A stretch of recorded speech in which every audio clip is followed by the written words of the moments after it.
But you are telling us that There yung was mga an nakasulat dito ay walang katotohanan. Hindi ko po matandaan po, Your Honor. Kanina sabi mo walang katotohanan You eh. deny it. Tapos ngayon sinasabi mong ano. So what are you saying now? Your Honor, I cannot remember the exact words, Your Honor. Alam niyo yung pangalan? I cannot remember the director at that time, Your Honor. Saan po ito pinasang prosecutor? Alam din po ninyo kung saan-saan. Specifically, I cannot identify, Your Honor. Now I'd like to recognize Congresswoman Castro for her interpellation. Thank you, Mr. Chair. Tanong ko ulit si Colonel Patay. So, na-promote po ba kayo, Colonel, after po nung ng stay ninyo sa Batasan as station commander? Wala po agad, Your Honor. Hindi kayo na-promote? Hindi po, Your Honor. Hindi kayo na... Diyan, I was promoted Nasaan na kayo ngayon? sa Pro 11 Colonel. po, Your Honor. Sa? Pro 11, Davao po, Your Honor. Bumalik ka sa Davao. Yes, Your Honor. So, during that time, during the drug on war on drugs, dinala kayo dito sa Station 6. Sino ang nag-assign sa inyo sa Station 6 ng Batasan? Camp Crame po, Your Honor. Camp Crame. So, Yes, sino Your po yung nakapirma doon sa pagpunta ninyo sa Batasan? Sino po ang nakapirma at nag-assign sa inyo? It was issued by the Directorate for Personnel, Your Honor. Alam niyo yung pangalan? I cannot remember the director at that time, Your Honor. Okay. Pwede bang malaman sa PNP ngayon, sino yung assigned ng Directorate for PNP during that time? Mr. Colonel Patay, so ano pong eksaktong date were you designate here in Batasan? Were you designated here in Batasan? July 2016 up to? Para makuha September po. 23, 2017, Your Honor. July 2016? July 8, 2016 Okay. to September 23, 2017, Your Honor. Okay, pwede pong makuha yung pangalan nung sinasabi niyang nag-assign sa kanila doon through from the Crame. Madam Chair, please allow us time to look for it. That's way back in 2016. Just to Okay. be sure about it. So hindi niyo po talaga kilala? Hindi niyo po kilala yung nag-assign sa inyo? Pero time ito ni Bato. Yes, Time Your ito ni Honor. Senator ni former Chief Bato. Yes, Your Honor. Okay, so bakit kaya kayo inassign from Davao? Pupunta kayo dito sa Batasan. Ano po kaya ang dahilan? Dahil mayroon kayong mga special skills. No, Your Honor. Okay, so makikita natin yan kasi sa time po ninyo kasi kahit na less than a year po ito, daming patayan more than. So sa nakita po natin na record po dito So more than 100 yung mga napatay during your time lang. During the time Colonel Patay, so meron po ba kayong report noong tungkol doon sa mga police report kaugnay doon sa mga napatay doon sa war on drugs during your time po? All our operations and activities were properly reported, Your Honor. Yeah, so meron po kayong meron po kayong record? Personally, Your Honor, I don't keep records. It were all left at the office, Your Honor. Sa Batasan. Yes, Your Honor. So sa Batasan yung report during that time na mga napatay related to drugs nandoon po sa Station 6 Batasan. So papakuha po namin yung lahat ng reports kasi more than 100 ito kung talagang meron kayong report Mr. Chair. Totoo ba, may report ba talaga kayo o wala?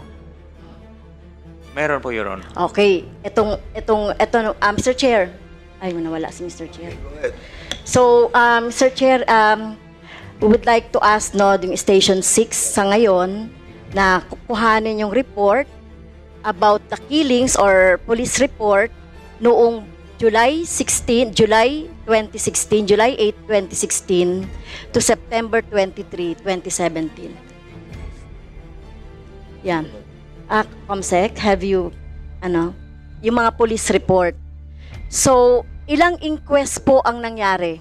Alam mo, ito sa more than 100 plus, more than 100 na mga nangyari pong killings dito sa Quezon City. So, ilan po yung na-inquest?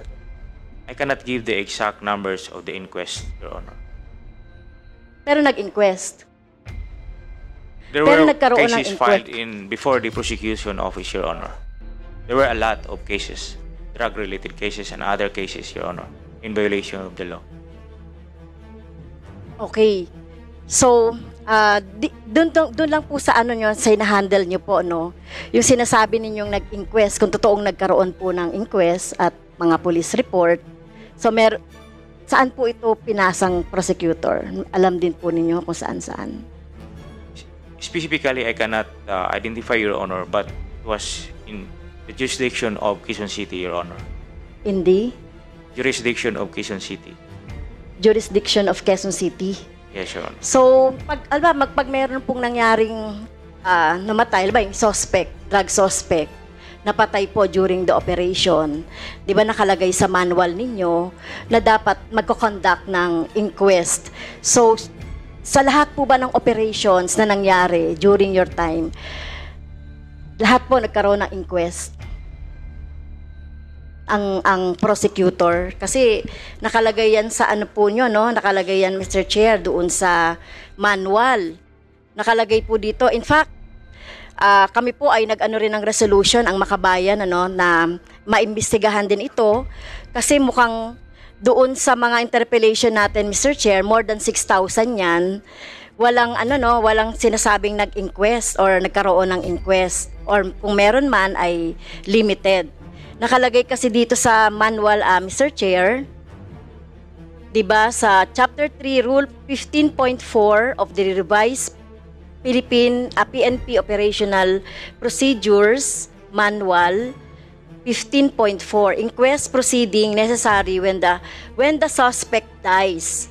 Kasi 'di ba, sabi nyo, maraming mga nanlaban, maraming mga namatay.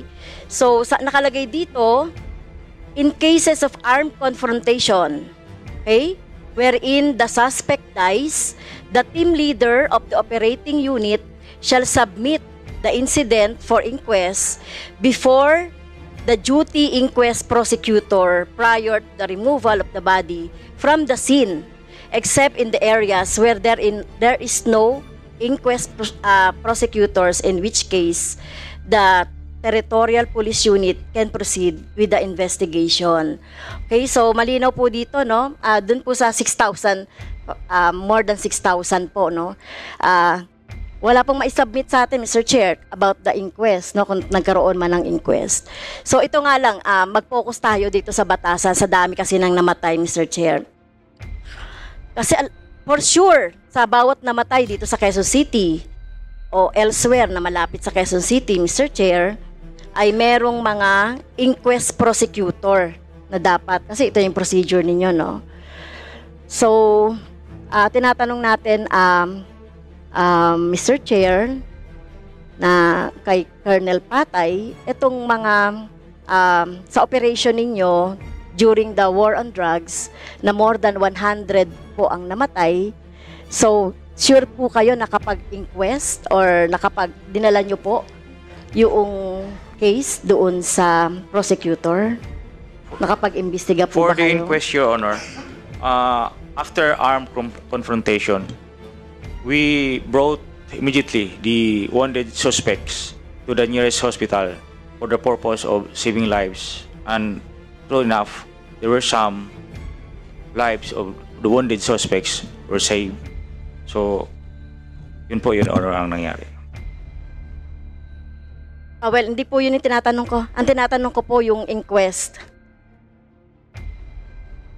Sa more than 100 po sa inyong responsibility, ilan po yung na-inquest? I cannot give the numbers, exact numbers, Your Honor. So, Mr. Chair, ano si Mr. Chair? Sino bang chairman?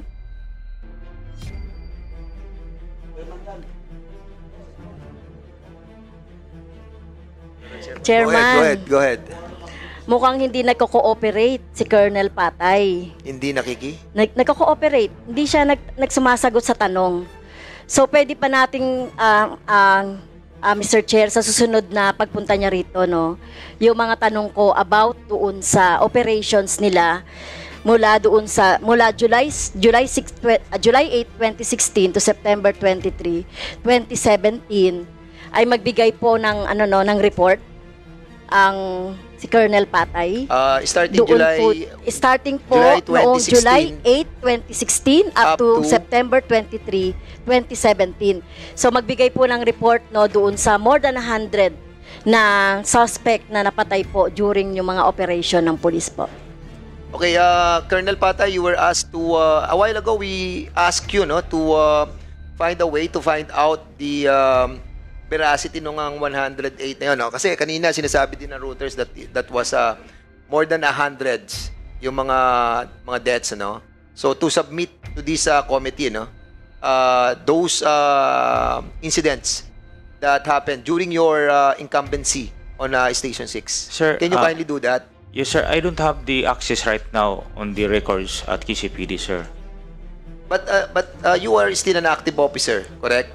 Yes, sir, but I don't And have any... having said that you are still a ranking officer of the PNP, you have access to all the records if you will be asking for it. No, I don't have the access in the records. But you can ask for it, correct?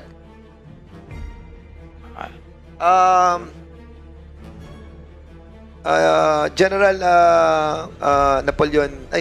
General Bakay, can you kindly secure those documents that happened during the time of incumbency of Colonel Patay in Station 6? Yes, Mr. Chair, we'll include that in our reports that we will submit to this committee. Mr. Yun, Chair. Congresswoman Francis, did that suffice your Yes, your query? including Mr. Chair, yung number of operations, yung mga police operations during that time, including also sino ba yung mga police during those operations. So kailangan nating malaman yun, Mr. Chair. Siyempre, para makita po natin kung talagang totoong nagkaroon ng inquest. Kasi, kaya nga Mr. Chair, nagkaroon ang Makabayan Coalition, block ng House Resolution para imbestigahan nga itong kawalan ng mga inquest doon sa mga incident ng namatay. So, anyone po na napatay during the encounter, dapat merong inquest. Okay? So, yun po yung hinahanap natin, Mr. Chair. So, kailan po yun mapaprocess o kailan po maisasubmit ng PNP, Mr. Chair? Madam Chair, since we will be researching on this, suffice it to say next week, Madam Chair, if you give us lead time, since this is, as you said, more than 100 cases, and we have to look back at the case folders of these particular cases, Madam Chair. Okay.